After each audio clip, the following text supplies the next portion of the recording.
mantener la matriz extracelular. Bueno, paremos ahí. La matriz extracelular, ¿qué fue lo que hablamos ahorita de esto? ¿Qué es la matriz extracelular, Casiano? Es la que rodea la célula, ¿no? Exacto. O sea que esa matriz extracelular, recuerden ustedes aquí que hablamos cuando había las uniones celulares, que había un espacio que llenaba los espacios de la célula, ¿no? Que no era un espacio vacío ni blanco, sino que había una sustancia que, digamos que es un como amorfa porque ella va ocupando el espacio que hay. Y esa matriz extracelular es importante porque es la encargada de que a través de ella pasen sustancias cuando están en esos espacios. ¿Cierto? Señor. Profe, pues dice que está compuesta por fibras y sustancia fundamental para eso. Bueno, la matriz fundamental es la misma, o sea, la matriz digamos que esa tiene dos nombres, intersticial y extracelular, ¿cierto? Pero esa es la sintetizada por los fibroblastos. Ahora, ¿cuál es la principal fibra del tejido conectivo? Esa se la ponemos a vosotros. ¿La qué? ¿La qué? Ahora acá no.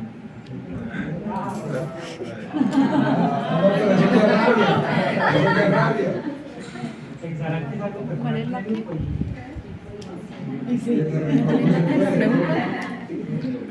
¿Cuál es la principal fibra del tejido conectivo?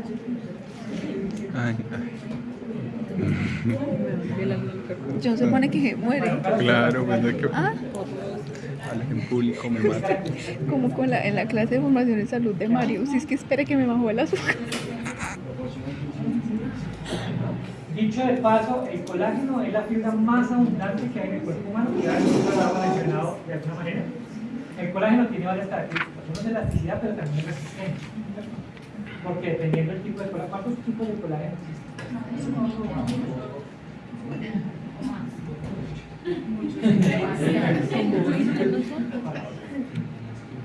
Dejémoslos muchos. Cuatro o cinco, no me acuerdo. Pues a nosotros nos aparecen 4 tipos de colágeno. Son como 10. Un poco de medida. Nosotros colega vimos como 20 y pico. ¿Queda? ¿Ah? Bueno, queda pendiente para que lo verifiquen y lo corroboren bien exactamente. Lo que pasa es que sí, nosotros cuando hablamos del ojo, pues básicamente nos enfocamos en los dos más importantes, que es el tipo 1 y el tipo 4.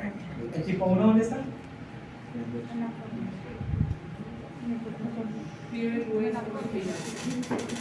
No, pero hablando del ojo. En la forma. En la esfera. En el ojo. En la parte, en el ojo. En la esfera. El tipo 1. El tipo 1 en la.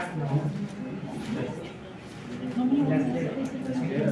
La esclera hay colágeno. Lo que pasa es que miren, el colágeno hay de varios tipos, como ustedes lo han dicho, pero hay de dos formas principalmente. Uno que es el colágeno regular y el otro que es el irregular. ¿Cuál es la diferencia entre estos dos? La distribución. El regular, en el tejido donde esté compuesto, se distribuye de manera uniforme.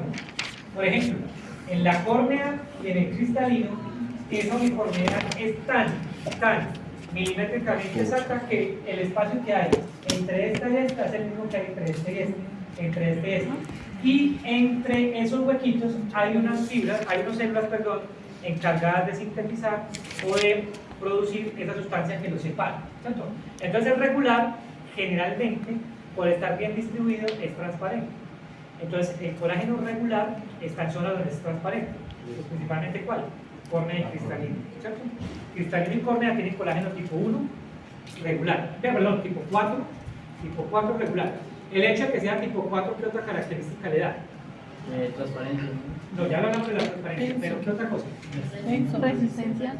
Sí, pero no resistencia desde el punto de vista de firme y rigidez, sino de protección, porque el hecho de que sea tipo 4 lo hace más flexible que el tipo 1. El tipo 1, que es el que está donde. Y ese es regular y irregular. ¿Qué características tiene el colágeno irregular? Que es como si fuera una malla así completamente enredado, por eso lo hace completamente oscuro, por eso la esfera no es transparente, ¿sí? Pero si a usted le ponen a revisar el globo ocular desde la anatomía, es completamente una esfera de colágeno, porque la córnea sigue siendo esclera, solo que en el limbo cambia el tipo de colágeno, pero es exactamente lo mismo. Es como si fuera toda una esfera completamente redonda, que cuando llega al limbo deja de ser colágeno tipo 1 e irregular para convertirse en colágeno tipo 4 regular, pero es exactamente igual. Y que sea tipo 1 o tipo 4 hace referencia a la resistencia, entonces el tipo 1 es mucho más resistente. Tanto así que yo no lo puedo moldear ni con láser ni con lentes de contacto, como si sucede con el tipo 4, que lo puedo moldear con el láser, que es la famosa cirugía refractiva, la CIR o el PRK, que lo que hace es, cortando parte de la primera capa de la córnea de epitelio, la dejo expuesta para que el láser me la moldee y la plane. O la córnea, el lente de contacto también me la plane. Entonces, el tipo 1 es más resistente, el tipo 4 es más elástico. ¿Sí? Resistentes son iguales los dos, pero uno es más elástico o más moldeable que el otro. Por eso la córnea es tan moldeable que si yo todos los días, todo el tiempo hago este proceso, pues voy formando una nueva estructura, es decir, le voy dando una nueva forma a la córnea. Que por ello yo les decía la semana pasada, creo que les mencionaba los cambios que pueden ocurrir en la topografía cuando un paciente empieza con X condición y termina con X. Por ejemplo, lo del tema del desmaquillaje, que es terrible para eso. Por eso cuando veamos que la toponomía, vamos a ver que antes, estamos hablando de unos 5, tal vez 8 años atrás, el queratocono se decía que era una patología que no tenía una causa aparente. Hoy, estamos hablando del último concepto que fue el año pasado, el queratocono dice que es una enfermedad degenerativa que se asocia a la alergia ocular. ¿Por qué? Pues porque los niños, por eso que normalmente afecta a pacientes por debajo de los 22 años. Y a un paciente con 22, 24 años, si no le ha dado queratocono, difícilmente lo desarrolla. Pero antes de esa edad, y con alergias, el riesgo de que genere queratocono es muy alto por el adelgazamiento que sufre la córnea, pero por el cuerpo. Señor. Bueno, uno pues ya encontré y dice que hay 10 tipos de colágeno. Y en el tipo 4 me aparece que también funciona como un filtro. Lo que pasa es que se pueden encontrar que existen desde 10 y hay literaturas que hablan de más de 28, más. Pero eso es dependiendo de la estructura que se esté hablando, porque es que a veces es un mismo tipo de colágeno que lo subclasifican en 1, 2, 3, 4, o sea que es 1A, 1B, 1C, 1D. Entonces por eso es que a veces cuando lo suman 28, 3. Pero básicamente el colágeno, las características que tiene esa fibra es que es una fibra que es resistente, es elástica, ¿sí? Pero sufre de, digamos, alteración con el tiempo. Por eso yo les decía a ustedes, nosotros envejecemos. Y básicamente el envejecimiento está asociado con un proceso de oxidación. Agua y sol genera oxidación. A la fibra del colágeno le pasa lo mismo. Esas oxidaciones van provocando que esas fibras, que por un momento fueron resistentes y fueron elásticas, se vuelvan tan elásticas que ya se vuelven flácidas. Y la flacidez aparece con las arrugas, la pérdida de estatura, el crecimiento de las zonas donde hay colágeno. ¿Dónde hay colágeno? Donde hay mucho cartílago. ¿Dónde hay cartílago? En la oreja, en nariz, en párpados, en senos, en rodilla, abdomen. Entonces, por eso cuando estamos viejos, pues todo decae, ¿sí? Y además perdemos estatura. Pero después del proceso oxidativo y eso va pasando. Y ahí es donde yo les decía hace 8 días que lo que pasa es que hay que manejar los contactos, ¿no? Porque hay personas que son muy susceptibles, que son sensibles a eso. Pero el colágeno no se regenera, ni tomándolo hidrolizado, ni tomándolo en polvo, ni tomándolo nada. Pero hay personas que dicen, no, sí, mire, yo desde que estoy tomando ese colágeno en polvo, bonito. a mí ya no me duelen las articulaciones, que eso sucede mucho cuando los pacientes tienen o fibromialgia o están empezando las etapas de artritis o artrosis. Que les mandan a conseguir colágeno y lo compran a veces en el exterior y mejor dicho. Y eso es casi un trabajo tan psicológico que los pacientes mejoran. Para todo el resto dicen, no, ya estoy bien. Pero la verdad, fisiológicamente es poco probable que eso suceda. Porque lo que yo les decía, si eso funcionara, pues yo creo que ya habríamos encontrado el secreto de la eterna juventud. Y yo creo que todos estaríamos tomando colágeno. Bien, eso es número 1. Número 2. Lo otro que se puede hablar del colágeno como tal es que puede haber enfermedades autoinmunes, porque las hay, enfermedades autoinmunes que...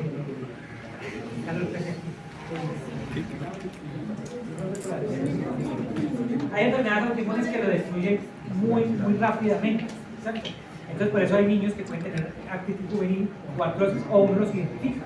Hay pacientes que cuando uno les muestra con astigmatismos muy altos, a ver, les voy a poner un caso. Resulta que yo tengo una paciente, bueno, yo les comentaba creo el semestre pasado a los compañeros del semestre pasado, yo tengo un paciente que lo estoy atendiendo en el consultorio hace ya 4 años más o menos, y ese paciente constantemente, cuando va a consulta, el astigmatismo cambia. Cuando yo lo empecé a ver la primera vez, él tenía un astigmatismo como de 2 dioptrías. Hoy por hoy va como en 6 ya, el astigmatismo, todo el astigmatismo.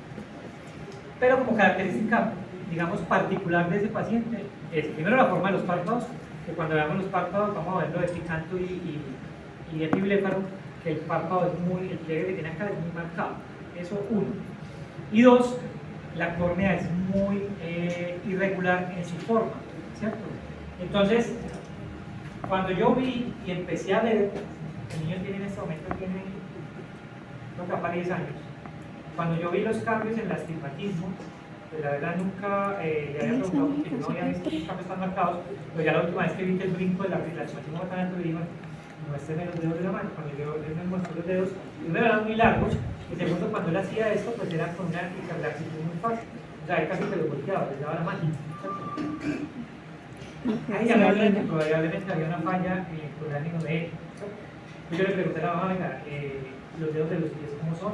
Dice, no, mire, resulta que también estamos en un tema porque a él la rodilla le duele mucho y cada que él juega o algo, hay como que se le mueve la rodilla, se le descuadra el sitio que está, a él le genera mucho dolor.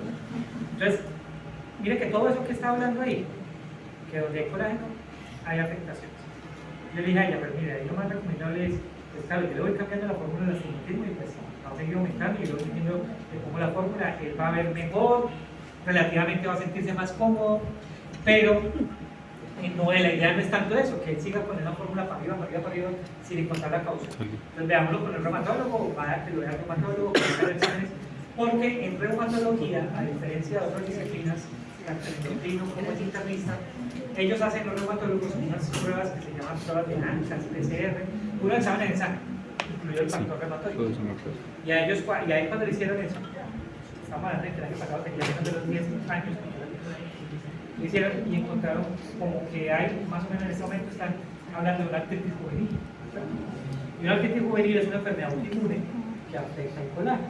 El problema no es ese porque realmente eso es manejable y eso lleva, sino que entre más rápido empiece, más degeneración va a provocar. Si un paciente adulto mayor con artritis termina con los dedos torcidos que no pueden hacer absolutamente nada, imagina un niño de 9, 8, 10 años con todo lo que tiene por delante para la degeneración. Entonces ahí se puede trabajar.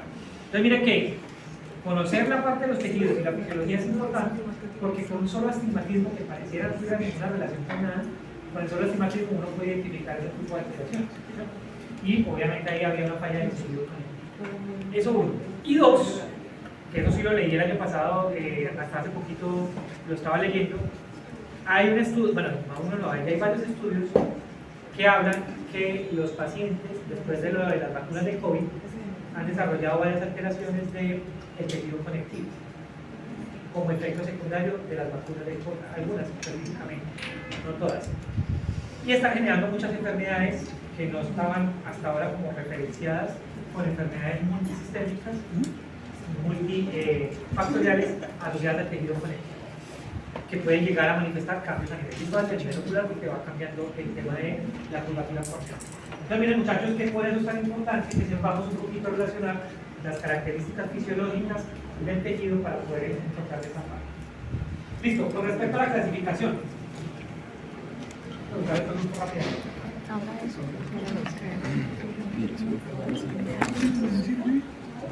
¿Qué?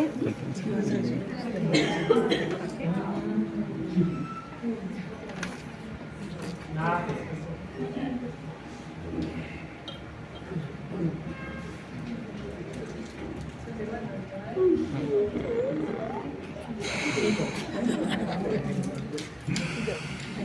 ¿Cinco tienen ustedes? Listo. La clasificación de tejido. Paula iba a cagar ahí. No, yo me iba a estreñir. Luego encontramos que se clasifica en 3: tejido conectivo embrionario, que ese se divide en Casi le bajó el azúcar. El segundo es el tejido conectivo propiamente dicho, que tiene 7. Que es el axo, areolar, adiposo, reticular, denso, regular e irregular. La tercera es el tejido Yo siempre conectivo confío en ti. especializado, que es el cartilaginoso, hialino, elástico, fibroso, óseo, sanguíneo y linfoide. Bueno, entonces, para resumirles eso, básicamente el tejido conectivo se clasifica en dos. En general, que reúne los dos primeros que usted leyó, Laxo el y embrionario y embrionario. digamos, el regular. Ese es el general. Están las fibras reticulares, el adiposo, las células, los adipocitos, que dicho sea de paso, los adipocitos son células del tejido conectivo que su función principal es guardar grasa, que la grasa es el reservorio de energía que necesita la gran mayoría de las células. Lo que pasa es que tristemente para muchos de nosotros esas adipocitos se acumulan en zonas donde no se usan. Ese tejido conectivo es responsable del acúmulo. Lo que pasa es que esa grasa es necesaria para el gasto de energía de muchas funciones metabólicas y funcionales. Por ejemplo, el gasto de energía para mantener la transferencia cristalina, que es el ATP, que creo que ustedes vieron con la bioquímica, el ciclo de Krebs. Claro, se El condensa el ATP, acetilcoa y los ¿de dónde sale toda esa energía que se gasta? Pues de esos tejidos adipocitos, y eso de pronto en algún momento lo vamos a hablar. Y el otro es el especializado. El especializado es donde está cartílago, hueso. Pues yo les decía la semana pasada que el tejido óseo, que alguna vez lo mencionábamos dentro de los tejidos del cuerpo humano, el óseo solito ya no es un tejido, sino que hace parte del tejido conectivo. Y ese tejido conectivo, el óseo se clasifica en óseo, cartílago, luego sigue hueso, perdón, sangre y linfa. ¿Cierto? Sangre, pues que evidentemente tiene que ver mucho con el tema del hueso, que de hecho la hematopoiesis es la producción de glóbulos rojos a partir de la médula espinal, ¿sí? Que ahí es donde se produce. Entonces, por eso tiene que ver mucho con el tejido conectivo. Y la linfa, pues que básicamente hace todo el tema del drenaje de los demás líquidos del cuerpo humano o corporales para todo el proceso metabólico. Entonces, como importante saber eso. ¿Qué más nos queda faltando? Bueno, ¿y dónde hay el cuerpo? Porque creo que ya hemos hablado mucho de eso. Ojo, ¿dónde hay colágeno? O bueno, ¿dónde hay tejido conectivo? Pues casi que todo el ojo. La conjuntiva es tejido conectivo. La córnea hay tejido conectivo. En el cristalino hay tejido conectivo. En la esclera hay tejido conectivo. En la retina hay tejido conectivo. O sea, en general el globo ocular está compuesto principalmente de tejido conectivo. Estamos ahí. Y por último, vamos a resumir rápidamente para que terminemos porque se nos fue el tiempo. El proceso de contracción muscular. Hablemoslo rápido. ¿Usted lo lee? No.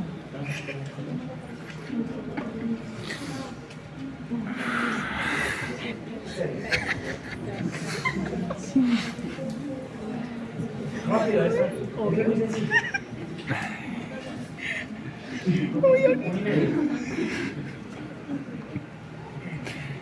minuto. 30 minutos. No, mira. Perdieron. Así se ve.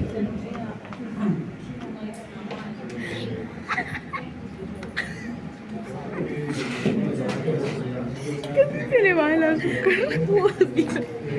Hola. Eso ahorita pues se tiene que grabar el azúcar. Muchachos, por favor. Llama aquí, llama también.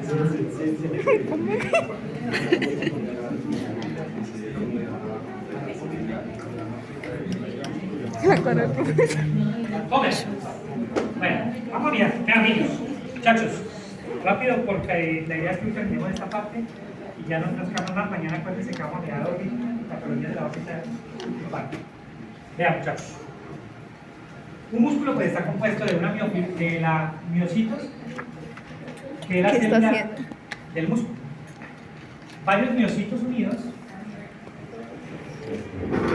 forman este rojito que está acá, es un miocito.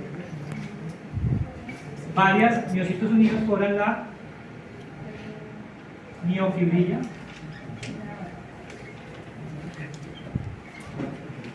Y varias miofibrillas unidas forman una fibra muscular, ¿cierto? Y si yo cojo varias fibras musculares y las uno todas y las reúno, me van a formar lo que es el músculo que nosotros conocemos. Muy bien, eso es número 1. 2. Yo les decía ahorita que el sistema nervioso, donde se une con el músculo, juega un papel fundamental en el tema de la contracción muscular. Resulta que la neurona llega a donde está el músculo, a esta zona, donde se contacta músculo con neurona.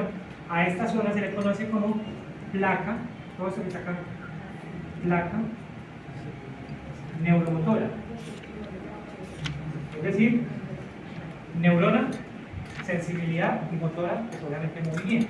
O sea, se da la sensibilidad para que haya movimiento. ¿Cómo funciona? Sea a manera voluntaria, como yo puedo hacer el movimiento de este músculo, o sea a manera involuntaria, como es el músculo cardíaco, el músculo del corazón, el músculo ciliar, el músculo del intestino o el músculo ciliar, que son movimientos involuntarios, funciona muy sencillo. ¿Cuál es el principal neurotransmisor que tiene el cuerpo humano? La acetilcolina. Entonces, acá en esta zona, pues la neurona libera acetilcolina. ¿Qué pasa con la acetilcolina? La acetilcolina, cuando se libera por parte del músculo, entra por unos pequeños tubitos que se llaman túbulos T o zonas T, entran hacia el interior del músculo, claro que nos estaba diciendo Santiago ahora, y es que adentro hay una pequeña estructura que se llama, que está compuesta por todos estos músculos que acabamos de ver, o esa fibra que estamos viendo, que se llama la sarcómera. ¿Y cómo funciona eso? Para hacer resumen. La acetilcolina entra. Cuando entra acá, a la parte más interna del músculo, aumenta los niveles de calcio. Dentro, los niveles de calcio se disparan. Aumentan esos niveles de calcio. Cuando aumentan los niveles de calcio dentro del músculo, activa una proteína, es calcio aumentado, igual a aumentar o a poner a trabajar o estimula una proteína que yo creo que ustedes ya han escuchado, que se llama lactina. ¿Qué hace la actina? La actina lo que hace es que como yo tengo fibrillas delgadas y fibrillas gruesas, las fibrillas delgadas están sobre las fibrillas gruesas. Cuando está el músculo relajado, están así separaditas.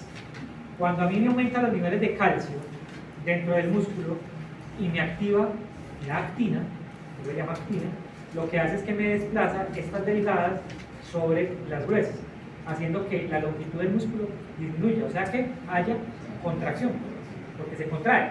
Entonces se desplaza las fibrillas delgadas, o esas miofibrillas delgadas, sobre las gruesas gracias a la actina. Pero eso ¿por qué se dio? Porque la actina tuvo que haber recibido el impulso del calcio. ¿Y el calcio por qué trabajó? Pues porque estaba la acetilcolina ayudando para que eso se diera. Pero eso todo se dio ¿por qué? Porque se mandó la orden desde el cerebro. Ahora, ¿qué sucede entonces para la relajación? Pues se deja de liberar acetilcolina porque manda la información, ya no entra acetilcolina, entonces el calcio disminuye su concentración, y cuando no hay calcio al interior del músculo, ya no, la actina no trabaja, sino que trabaja la miosina. ¿Qué hace la miosina entonces? Desplazarme este que estaba acá hacia donde está, relajando. Por eso es que yo puedo tener, cuando hay mucha contractura muscular, una concentración elevada de calcio, que es lo que también se conoce a nivel fisiológico como el lactato o ácido lactato. Entonces, cuando se acumula tanto el lactato ahí dentro del músculo, nos da los calambres, da el cansancio, la fatiga muscular, que es lo que nos sucede a todos, bueno, pues, cuando van al gimnasio o hacen mucha actividad, que hay mucha concentración de calcio en los músculos, hace que se active el lactato y produce cansancio. Y la miosina hace que ese músculo disminuya su contractura, entonces lo que hace la relajación. Entonces, por ejemplo, ¿qué pasa en la acomodación? Se manda información para que la acetilcolina ayude a que ese músculo ciliar se contraiga. Por eso la gran mayoría de los fármacos que utilizamos para hacer cicloplegia son bloqueadores. Evitan la entrada de la acetilcolina para que el músculo ciliar no se contraiga y se relaje. Otra alternativa, y ya con eso terminamos, otra alternativa que se puede hacer para relajar los músculos, por ejemplo, los estrabismos. ¿Qué es un estrabismo? No es Una información constante de acetilcolinas en músculo que hace que el músculo todo el tiempo esté contraído, ya sea el músculo recto lateral o el recto medio, provocando la desviación. Entonces, ustedes habrán escuchado que hay pacientes que les aplican Botox para solucionar el estrabismo del paciente. ¿Y qué es lo que hace el Botox? Lo ponen aquí en la placa neuromotora, evitando que el neurotransmisor entre. Pues como ya no entra el neurotransmisor, ya el músculo relaja y el ojo vuelve a estar en orden, vuelve a quedar sin la desviación. Entonces, es por eso que es tan importante conocer al Señor. Yo por el trabajo no va a necesitar acetilcolina para contraerse, ¿no? Y si no, va a necesitar acetilcolina para contraerse o para tener un movimiento. Y si le trabajan como ese paso. Nada, lo que pasa es que normalmente en ese tipo de desviaciones, porque todo el tiempo constantemente se está liberando más de la cuenta. Eso ya es una aberración, digamos, una inervación aberrada del sistema nervioso, lo que hace es que se concentren muchos niveles de acetilcolina en la zona. Cuando no lo dejan, el músculo se relaja. Ya para otros movimientos lo van a hacer, pero ya no la misma cantidad que lo hacía cuando estaba la desviación. Además que el Botox, la toxina botulínica, eso es temporal, el efecto. Por eso, después de un tiempo, vuelve otra vez a estar como estaba el paciente. Bueno, muchachos, eso junto con lo que acabamos de ver de lo del tema nervioso, pues yo creo que es lo suficiente como para la parte de la contextualización y el análisis. Si ustedes ya sabían esto, perfecto, o sea, si ya lo conocían muy bien, excelente. Si no les interesaba, también, perfecto, no hay ningún problema. Pero sí es muy importante que sepan que esto es la base de todo lo que vamos a ver en adelante. Desde la semana pasada, pero a partir de hoy,